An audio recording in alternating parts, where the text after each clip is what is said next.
Everybody. Welcome back to the Gridiron podcast. It's season 2, episode 2. We took a little hiatus due to busy schedules, and we're finally back talking about the NFC North. That is going to be our main topic throughout the podcast from now on, as well as a few other changes, including us being able to allow guests going forward starting this season, as well as the upload times of the episodes. We were uploading previously at 6 p.m. on Thursdays, and now it is going to be moved to 3 p.m. on Thursdays. So you guys can look for episodes at that time. So let's get started with week 3 matchups for the NFC North. Obviously, let's start up with one that is going to be tough for you to talk about, Mike. The Green Bay Packers against the Cleveland Browns. Oh boy. Nick, if this were me 2 or 3 years ago, I would be sitting here fuming. It definitely would have ruined my week. But I've learned to accept as a Packers fan, there's going to be 1 or 2 games throughout the year that the Packers just lose. And you scratch your head and you go, how do they lose to that team? This was one of those games that they thought they could come out and touch the field and win the game. It looked like the team hadn't practiced, and that's honestly disappointing considering coming off of Thursday night football, you have over a week to prepare for this matchup. You should handle business, and you should be sitting at 3-0. Instead, you come out, you fall, you come. I mean, the Browns' defensive line played really well, so they whooped the Packers' offensive line. They didn't stand a chance, couldn't get the run game going, and Jordan Love honestly didn't look that great either. I mean, but the problem, honestly, it seemed like it was more of the coaching, which was really interesting, just because Matt LaFleur in weeks 1 and 2, we saw play action, throws over the middle for 10, 15 yards, more than that. And versus the Cleveland Browns, they didn't test any of that. They threw check downs, screens, little, 5 yard tight end boots to, craft, but there was nothing challenging to that secondary. And in my opinion, weeks 1 and 2, you had a more challenging secondary. So I was kind of confused as to what the play call or the game plan was going into this game. So honestly, Nick, when I knew in 3 minutes, 30 seconds left and Love threw that pick, I knew the Packers were coming out on the wrong side of that game. So honestly, I'm not surprised, but they don't deserve to win it. And some teams need a humbling loss. That might have been it. Yeah, and to kind of piggyback off of that, I know last year we were talking about Matt LaFleur not being a creative play caller, and we saw that this week with, like you mentioned, a lot of the checkdowns, a lot of the screen passes. And I even saw a clip on TikTok of Miles Garrett getting through the offensive line, and all of a sudden you hear Jordan run. Yeah. So it turned into the offensive line for Green Bay becoming a meme. And going into this game, I saw the Packers for the last 2 weeks being like the star-studded team, obviously beating my Lions in week 1, which was a great game by the Packers, not so much by the Lions, and then going into Washington and handling business there. So it was interesting to see how Green Bay would respond to a Cleveland defense who, not taking any credit away from them, they do have some talented players, especially in the secondary as well. And then you add Miles Garrett as well into there. But a lot of it was the play calling and also being able to stop the run. I've noticed these last 3 games, Josh Jacobs has not been very impactful for the Packers, as we saw last year where he was averaging 8, 9 yards a carry. I think right now he's only averaging like 3 yards per carry, which is a huge downgrade from where he was last year. Yeah, absolutely. And touching on that offensive line issue, the Packers got Zach Tom back and then the first play of the game, he goes down, re-injuring his oblique, so that wasn't good. So then we stepped in with Jordan Morgan, and then also Aaron Banks was also injured. So we had two tackles who didn't play their positions, so it was kind of a mess. Also, 14 penalties. 14. And I think half a dozen of them were on the offensive line. Three were on Josh Morgan alone for false starting. There was Yeah. a crucial 3rd and 1 situation, and Jordan Morgan false starts. You can't do that. You just cannot do that. It doesn't help when your offense is trying to get something going and you're taking a false start penalty to move 5 yards back. And also, I don't know what was also the plan toward the end of the third quarter. Usually the Packers are a team that lets the clock run out. On a 3rd and 1 or 3rd and 2, if I'm not mistaken, before the third quarter ended, they didn't have to call a play. But they Jordan Love ran the play, and instead of throwing the ball away, he takes a big sack for like -5 yards again. So instead of 4th and 1 on the 50, you could go for it. Instead, it's 4th and 6 and you have to Hmm. punt. So little things like that just made the game almost impossible. But you know what? On the bright side, the defense still played well. They were still able to get to Joe Flacco, create pressure, havoc. Parsons did well. Rashawn Gary. Can't really blame the defense for this one. They did their part, and the only times that points were scored on them was getting put in bad positions by the offense. So at the end of the day, this was a terrible loss for the Packers, but sometimes that happens. Yeah, and I got one quick question for you about the Packers. Now, we've heard about the whole Micah Parsons back issue, right? And we've been seeing his snap count going down from week 1. He had the most amount of that he played in week 2, and then he went down by a lot in week Yeah. 3. Do you believe that there is truly an issue with his back? And if so, how much do you think it will affect him going into, I guess, the harder stretch of the schedule for the Packers? Yeah, I noticed that too. Absolutely. I think there's a problem there. I think that, not having Micah Parsons when you're paying him $200 million is kind of pointless. I mean, we want Mike out there. And obviously I want him healthy. I don't want him to be Hmm. injured, but for the money you're paying him, he's got to be out there. And he is a good football player, but do I think any player is really worth that much money? No. But I do think it's a problem because not having him out there is so critical and so crucial. And how you said it'll affect the bigger games like coming up against his former team Dallas. We want him out there, and I'm sure he wants to be out there too. But whatever this problem is, it's got to be solved because we Yeah. want him at his full strength capability.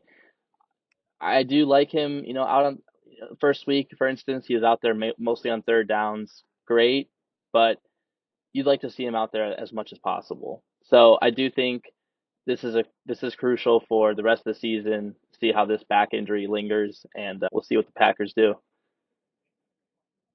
Yeah, and especially because you don't want him to potentially injure it Right. further, especially with it being his spine, as Adam Schefter reported. If it's his spine and he ends up, say, breaking a vertebrae, he's out for the rest of the Right. season, maybe even next season. So, me as a Lions fan, I say, yeah, like, don't have Micah Parsons out there because he stopped the Lions week 1. But at the same time, it's like you don't want him to injure it further just as a football Yeah. fan. Having a name like Micah Parsons is huge. Yeah. So, moving into the next game, let's talk about the Chicago Bears against the Dallas Cowboys. Obviously, Chicago coming out with a win. I really wanted to go into this week and trash talk the Bears, being like, you guys lost to the Cowboys, the worst team in the NFL, the team that Jerry Jones said, I'm going to trade away Micah Parsons to stop the run because that guy's a freaking lunatic and doesn't know what he's talking about as an NFL GM. But the Bears come out and win 31-14. And me as a Lions fan, I didn't like that because Ben Johnson ended up getting a win before Aaron Glenn. So there's a lot of issues there, but let's kind of take a little bit of a deep dive into this game. Obviously, two of the lower standard organizations. I'm just going to keep throwing out shots against these two teams. You'll see it all season, but especially with how the Bears have been looking, we went into this season saying potentially all four NFC North teams make the playoffs, maybe besides for the Vikings with the changes that they were having. But the Bears wide receiver core has been a huge question mark with losing Keenan Allen in the offseason. How do you think they've been matching up against teams, in your opinion? And especially against Dallas, who has a questionable secondary. And then we can even talk about obviously Dallas now losing CD Lamb due to injury. So going into that game, Chicago looked decent. I would say pretty 50-50 on both ends. And then Dallas just looked like an absolute train wreck. Yeah, I mean, this was a must-win for both teams, honestly. You can't really fall to 0-3, but the Bears did get it done. And you know what the thing if you're a Chicago Bears fan is you saw Ben Johnson finally throw in the creativity, the Dan Campbell go for it on the 4th and goal. You saw the nice flea flicker to Luther Burden for his first NFL touchdown. So there were some Ben Johnson-esque themes in there, which was nice to see if you're a Bears fan. But, I thought first I was watching the first drive by the Cowboys and Javonte Williams made a big run. I was like, here we go. Cowboys are going to come out swinging. And Tyreek Stevenson, who ever since the Commanders game of last year has been god awful, made the play of the game. I swear this was a momentum swing. Took the ball out of Javonte's hands and recovered it, and it was Bears football. I was like, there's no way he just made that play. I mean, that was such a insane play, and then I think also the Bears as a whole, I think had 4 takeaways, so they did really Yeah. well in the secondary, especially for not having Jalen Johnson. I think T.J. Edwards is still injured too, but they stopped the run and they did really well. So, you know, maybe this is a little like momentum swing game for them. So we'll see what happens going forward. And for all the video watchers, the reason why I made that face about the flea flicker, you can agree with me on this. That was the slowest developing flea flicker I have ever seen, where DeAndre Swift almost got tackled in the backfield before he flipped it back to Caleb Williams. Listen, you got DeAndre Swift, man. He's not a Jameer Gibbs or a David Montgomery. He's DeAndre Swift, dude. That DeAndre Swift has issues as a whole, but He's a guy that was on the on the Lions, he was in the Lions yeah. But system. that's why they got rid of him, though. But the other thing too that was nice to see was Sure. finally that Ben Johnson incorporated the tight ends, which week 1 and 2 he did say he wanted to get them more involved. Obviously, Loveland you take as a first round draft pick, so you definitely want to get him involved, and he did that. Unfortunately, he did leave with an injury, but he got Cole Kmet involved, so that was good to see. There was a lot of good takeaways if you're a Bears fan from this game. Also, from this game that was important was defeating Matt Eberflus. That was the funniest thing I think I've seen was beat Matt Eberflus. Yeah, especially because we both know what happened. They could have had that Thanksgiving game last year against the Lions if Matt Eberflus knew how to call a timeout. He did so But many unbelievable things last season, dude. It was so funny. Gosh. so let's go into, I guess, the team that has been somewhat surprising me in the NFC North, that being the Minnesota Vikings. Now, they took on the Cincinnati Bengals, who Joe Burrow is out, obviously, for 3 months due to a toe injury. And the Vikings came out swinging, Yeah. beating the Bengals 48-10. Now, last year, we were saying all year the defense is losing the Bengals games, right? So let's take a little deep dive into this as well, because not talking about the Vikings, but talking about the Bengals early on in the season when Joe Burrow was still playing. You had Jamar Chase barely putting up numbers still. You had all of the wide receivers not really doing much for the Bengals. Now, obviously, you re sign Trey Hendrickson, or they adjusted his contract, I should say, basically giving him a bigger salary for this year and then making him a free agent next season. Now, going into this game for the Vikings, right? You don't have JJ McCarthy due to injury. And we were talking about, oh, this is going to be JJ McCarthy's season. He goes down with an injury. And they put up 48 points against the Bengals. And they looked good doing it. Yeah, I don't know though, because how much of that was Jake Browning and how much of that was, you know, quality football? Because I'm not gonna lie, I checked my phone. It was 21 nothing so fast. And when I saw that 86-yard Mhm. return pick six, I was like, what is that throw? I mean, Jake Browning did not look good at all.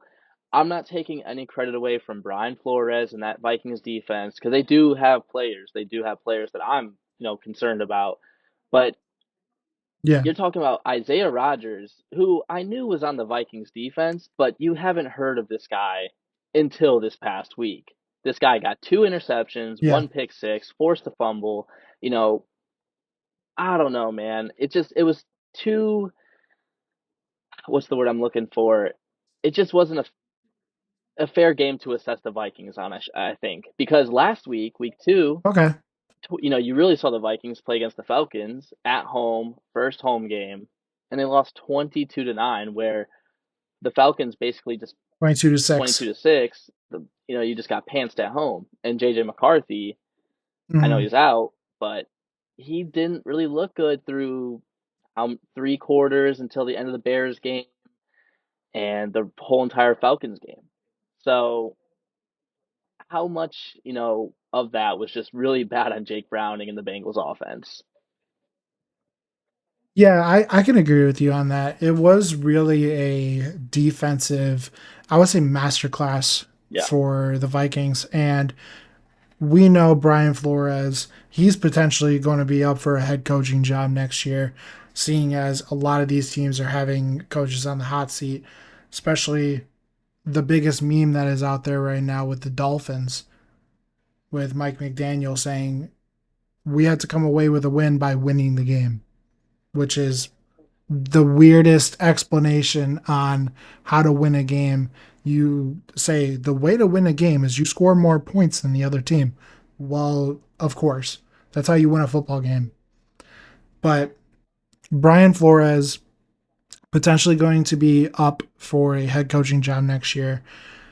And this was truly, like I said, a defensive masterclass for the Vikings, who had a weird offseason going into this year, but they kept a lot of the key pieces and they came up with plays. And then Isaiah Rodgers, obviously, coming in with the two picks, a forced fumble. And going into this game, I had no clue who he was. yeah. So, So I think we'll see with the Vikings going forward. Carson Wentz didn't have to do much. So I think this coming week, we'll have to see what they do. They play Pittsburgh, and it's not an easy game playing Pittsburgh. So we'll have to see how Carson Wentz does. I know it's not JJ McCarthy, but still the Vikings as a whole. So we'll see going forward. But I want to talk about this game, Nick, because I want your opinion because I thought this was a big win for the Lions because instead of going down to 1-2, the Lions are 2-1, and they beat the Baltimore Ravens at home. yeah. So, going into this game, me and you actually talked on the phone prior to this game, and you asked, like, who do I have winning, right? And I said, realistically, the Ravens, Yeah, hopefully, the Lions. because you have a running attack like Lamar Jackson and Derrick Henry, who are very tough to stop in the option play. You have Rashad Bateman. You have DeAndre Hopkins, who, even though he's up there in age, he still has a lot of skills. You saw that sideline catch that he had. And one thing I was not taking into effect is Al Quadin Muhammad, who got 41 total tackles, Yeah. including 4 sacks. Wait, am I mistaken by this? Since you're a Lions fan, you know this more than me. Wasn't he close to not making it on the roster last season? He wasn't on a roster That's right. until the trade Yeah. deadline. Okay. The trade deadline is when we got him. He was sitting on the couch. He was Right. not on an NFL Right. roster. So seeing him do that, and then Hutchinson forcing a fumble out of Derrick Henry, who now has 3 fumbles in 3 games. Yeah. And the Lions coming out with 7 total sacks as a team, including one where you had 4 players sack Lamar Jackson, making it a 3rd and 26. And the offense, week 1 had me worried about the offense Yeah. for Definitely. sure. And I think me and you can agree with this, that it was basically a honeymoon period, right? You have a new offensive coordinator, you have a new defensive coordinator. You had no clue what to expect going into that week 1 matchup against the Packers. But as they've been meshing together, Yeah. like Jared Goff having more, what's a good word for this? More confidence in John Morton, and Calvin Shepard truly fitting into that role, coming out as a linebackers coach for the last 4 years, including he retired as a linebacker for the Lions. So you have that aspect of the new coordinators, but you had David Montgomery bust out a 72-yard run, which I really think he should have scored that, but he was too focused on the Jumbotron with Hamilton and who was the other guy? Trying to think of the other guy Starks. that was chasing after him. No, Cool. number 44. Not sure. Hmm. So chasing him down, and he was looking at the jumbotron above him. And Jared Goff looked good. St. Brown looked good. The offensive line is what I've been really focused on in terms of the offense this year, because the whole talk about the interior linemen was the huge question mark. You have 2 really young players, with Tate Ratledge being a rookie and Christian Mahogany being in his 2nd year. And obviously, in the center position, you have Graham Glasgow replacing a future Hall of Famer in Frank Ragnow. And they've been looking really good after that week 1 matchup. They've been able to have those assignments where they need to. Now, I will say this. There were a lot of missed opportunities for the Lions. You had 2 dropped interceptions that led to a touchdown by Baltimore, one being from Brian Branch and the other one being DJ Reed. And like, I'm sure you were surprised about this. The play calling from Baltimore, they had 1st and goal at the 5-yard line. They run the ball twice, get stopped. And then all of a sudden, you want to run a play action pass on 4th and goal on the 1-yard line, and Lamar Jackson fumbles the ball. Yeah. I don't know. I mean, going back to those sacks you were talking about, not to take any credit away from the Lions because they definitely did get to Lamar Jackson, but I'm all for extending a play, but there are times when Lamar should just throw it away and he just eats it. And I don't get it personally. I mean, like I said, I'm all for extending a play, but you got to know when to cut your losses and just to when to throw it away. You know, a lot of sacks could have been avoided on Lamar's end, but you know, I guess that's just who he is, and you'll live and die by him. So, the interesting thing too, Nick, with this loss, this is going into the Ravens more so. They play the Chiefs this week, and these are two powerhouse teams that are both 1-2. So whoever's at 1-3, it's not looking too good. So this was a critical game for the Lions to win. And yeah, they got the job done. So, and as you said, the offense is clicking. They scored 90 points in the last two games. So that's definitely something to Mhm. look out for. So I'm, you know, still counting the Lions in. I never counted them out by any means after week one. Yeah, and to Um, kind of, yeah, sorry to cut you off, but one thing that I was seeing is one, the Lions have scored the most points in the NFC North, the most points in the NFC, and they are tied for second for the most points overall behind the Ravens. oh yeah. I mean, 52 is going to help you by any means. Yeah.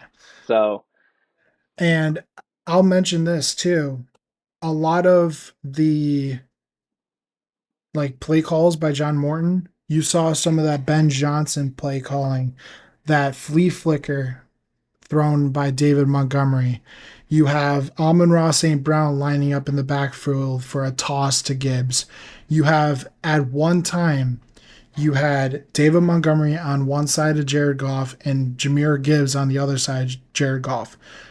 And I mentioned this to you multiple times. How are you going to stop that type of offense where you have both star-studded running backs who now lead the league in NFL history for most touchdowns by running back teammates with 11 in total throughout a season, right? 11 total touchdowns, or sorry, 11 games with both of them scoring touchdowns. That's an NFL record by a running back duo. And I'll say this now, too. Dan Campbell is now 4 wins away from being the all-time Lions head coach in wins, which is crazy to think about because he's only been here since 2021. And for him to only be 4 wins away is insane. And he is now 14-2 in primetime games. So that's an even bigger stat. And you stop Lamar Jackson, who has been the best quarterback against NFC teams, where he was what 14-2 or something like that, or 16-2, some sort of insane record. And this is a grudge match from a couple of years ago, where this was one of their 5 losses a couple of years ago, where the Lions went into Baltimore and lost 36-6 or something like that. So for the Lions to go into Baltimore Monday night and come out with a win like that in a must-win situation for both teams is pretty insane. yeah. But let's get off of the NFC North real quick because I want to ask you this, and I think we might have the same answer. But what team has surprised you the most this season out of any team in the NFL? Ooh, let me think on this. So far, surprised me the most. Well, I mean, it definitely is the Indianapolis Colts. I mean, they I did not think they would be 3-0 right now. I definitely didn't think they would beat the Broncos and putting up I mean, I know they played the Titans and who they play week 1, I completely am blanking. Wasn't a good team, I don't think. That was the Dolphins, yeah. Yeah, I definitely didn't see them beating the Mm-hmm. Dolphins either. And putting up 30 points, making the Dolphins look silly. I mean, although the Dolphins are now a dumpster fire, but nonetheless, I mean, the Colts look good. But honestly, though, they have a challenging game this week. I think they play the Rams, so it'll be a test for them. I don't think they'll win, but we'll see if Daniel Jones is in some sort of honeymoon phase. But yeah, I don't. I think they'll be a playoff contender at most. We'll see though. That AFC South is definitely open, so we'll definitely keep an eye on them because they've definitely surprised me the most. Now, I want to also answer this with a team that has surprised me for the worst reasons, and I think that's the Houston Texans staying in that division. They I don't know what's going on with that offense, but CJ Stroud doesn't look good. That offense just looks. I mean, the offensive line is having issues, especially when you trade away Tunsil. So I don't know how much disservice the organization is doing to CJ Stroud, but you know, it's not looking good. It's not looking good there. Yeah, and I guess I'll kind of answer my own question. I would have said the Indianapolis Colts as well, Yeah. but I'm going to pivot a little bit, and I'll actually say your Green Bay Packers. They have definitely surprised me the most. Obviously, coming out against Detroit and putting BTA against the team that was pretty much known for that last year, Yeah. and going into Washington and just mopping the floor with them. And obviously, getting Micah Parsons is a huge step up from what they had last year. But I'll also mention a little bit of the wide receiver game, right? Like you lose Jaden Reed, obviously to injury, but Matt Golden has been somewhat stepping it up as a rookie. Same with Dobbs. Dobbs has been pretty much Yeah. everywhere. And I'll say the team that has surprised me the most in terms of bad is the Kansas City Chiefs. I'll say I was going to go with the Houston Texans. That is another team that I was going to say is surprising me for the worst. And even the Dolphins, but I kind of figured with the way that Tyreek Hill was talking about the Dolphins in the offseason, I kind of figured they were going to be kind of on a downward trend. But I'll say the Kansas City Chiefs because obviously a team that has made, what, 4 Super Bowls out of 5 years. And I can get into the whole wide receiver room where they basically have Yeah. nobody, but you don't expect a team that made the Super Bowl last year. Obviously, they got smacked by the Eagles, but you don't expect that team to nearly go 0-3. They could have lost the game last week, barring a couple of key plays by the Chiefs. Yeah. But I will say you don't expect a team like that to even start 1-2. I would expect a 2-1 start or a 3-0 start. But Yeah. they've definitely surprised me the most in terms of I disappointment. actually want to throw in an honorable mention since you bring up the Chiefs and this the Chargers. The Chargers are 3-0 right now, and they have two good wins, and including one over the Chiefs and one over the Broncos. So they're also an interesting team. I thought personally coming into the season, the receiver core was weak, but they're making it work with what they have, and they got a running back, but Najee just went out for the season, so that's unfortunate. But they got Hampton, and that kid, he looks promising. So we'll see what happens with the Chargers if they're like a legitimate contender, because I think for the past few seasons they've been right there contending, but they haven't like made it over the hump in the playoffs, losing to the Chiefs and Bengals, etc. But yeah, honorable mention. I think the Chargers is a good shout too. Yeah, and I'll ask you this early prediction, really early prediction. It's week 3, going into week 4. Who comes out with the NFC North crown? Ooh, Realistically. realistically, it's between the Packers and Lions. I think. I think the Packers. I actually don't know. Jeez, because with that Lions win over the Ravens, it's really tough.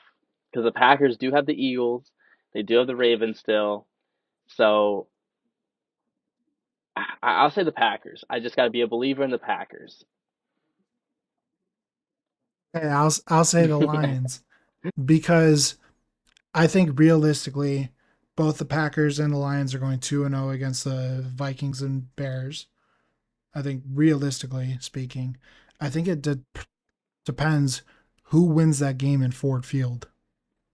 Yeah, it'll be tough. If Green Bay wins at Ford Field, I think Green Bay takes it hands down.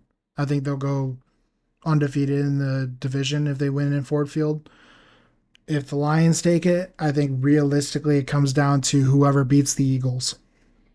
Yeah, I think it's going to come down to that I mean, because not just record in the division counts anymore. So, yeah, no, the Packers do have some tough games. They still got the Eagles at Denver.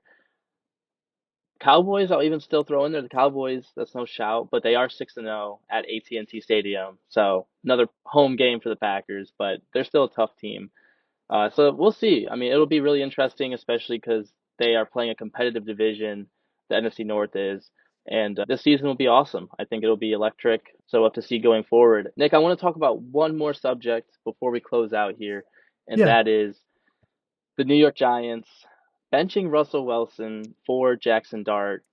Yeah. And I just want to ask you personally because even though I just saw this today, Russell Wilson says he's not hanging it up. Do you think Russell Wilson should hang it up? I think this is the end of his career because after the last season of Seattle, went to Denver, dumpster fire, 1 year at Pittsburgh, one and done, 3 games in New York. He's awful. It doesn't look like you can do much with Russell Wilson. So I think he's at the end of his career. I think the Giants should cut him. I don't even know if he's valuable as a backup anymore. Maybe if the Bengals are desperate, they'll trade for him. But do you think this is the end of Russell Wilson? Yes. I think he was done after Denver. Yeah, I think realistically, he was done after Denver. He led the Steelers to a couple of good wins.